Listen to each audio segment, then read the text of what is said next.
Mr. Brown, I don't know about Councilmember Sullivan here, but welcome, Mike.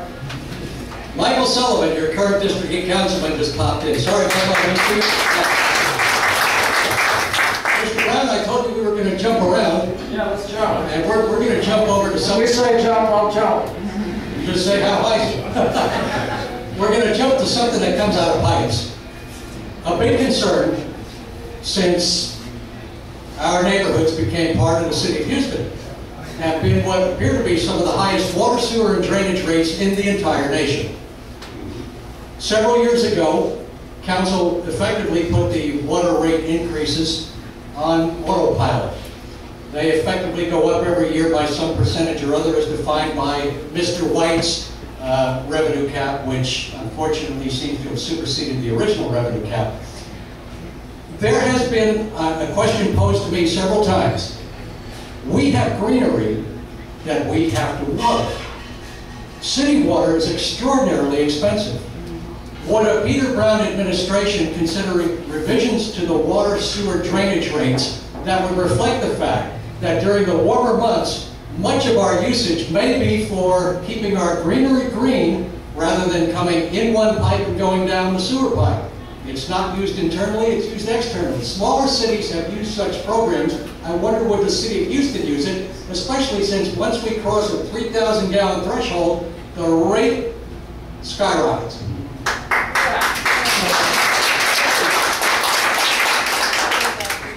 Well, the first thing we need to do, and by the way, I have some technical background in pipes and stuff based on my architectural experience. I think we've got to look at the public works and our water and sewer fees and how we handle all that, and try to squeeze intelligently in a smart way much more efficiency out of what we've got. We don't maintain our water treatment plants. We spend millions on spare parts because the city staff does not properly maintain these plants. There's some privatization that could occur to help relieve the financial pressure here.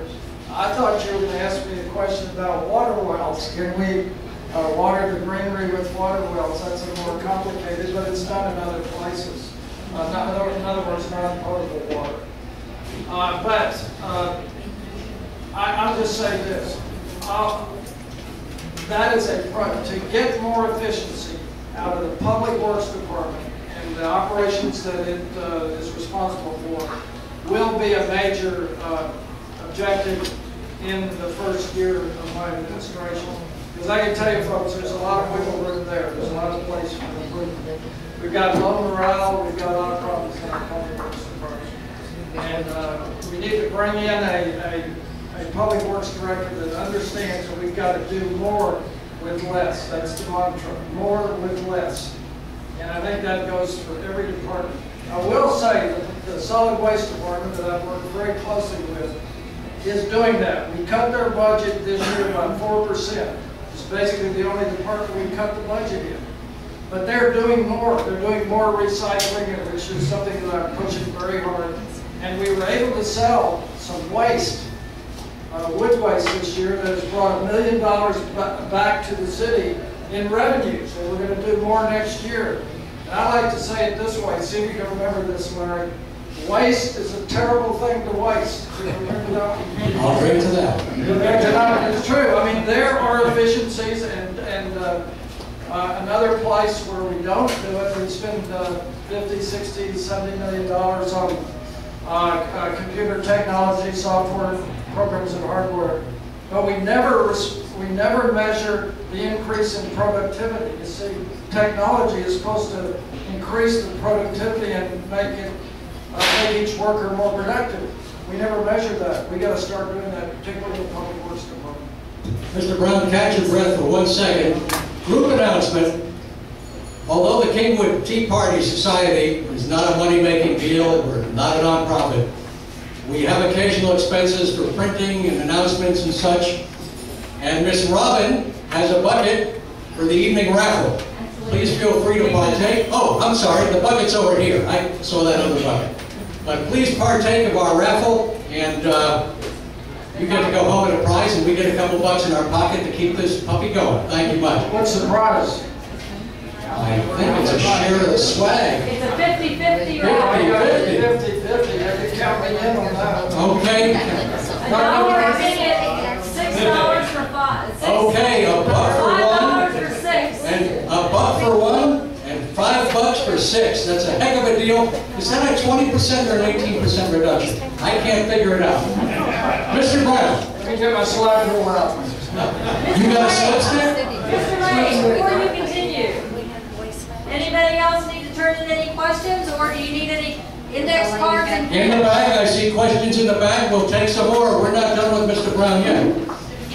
Mr. Brown, the taxpayers of Houston ponied up for that remarkable Hilton Hotel, which has unremarkable occupancy rates, et cetera, et cetera. It's my understanding that the city of Houston is now either concluding a deal or negotiating a deal for a second taxpayer-funded hotel. Should we actually be in the hotel business, considering that the 2 million square foot George Brown is already severely underutilized? Well, the larger issue that we have is what you just said, is we've got to have more convention business and economic input as a result of the increased tourism and convention business in Houston. We're real short on hotel rooms. We can't compete with Dallas. We can't even compete with San Antonio.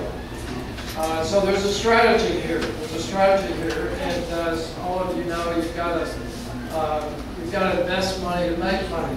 We're not taking the taxpayers' money to do the second hotel. That's coming out of the hotel occupancy tax and some from taxes that are in the taxing and reinvestment zone to help that project get going. We need more construction. They're going to attract more visitors to Houston. They're going to pay more real estate taxes. And we do it, when we do this, we do an analysis. And they have to meet certain goals. And if they don't, they have to give the money back to the taxpayers. That's part of the deal. So we're doing everything we can to protect the taxpayers on that. As to the Hilton Americas Hotel, I'd have to look more closely at it. We did have it up for sale. Essentially, it's not really up for sale now because of the decline in the economy.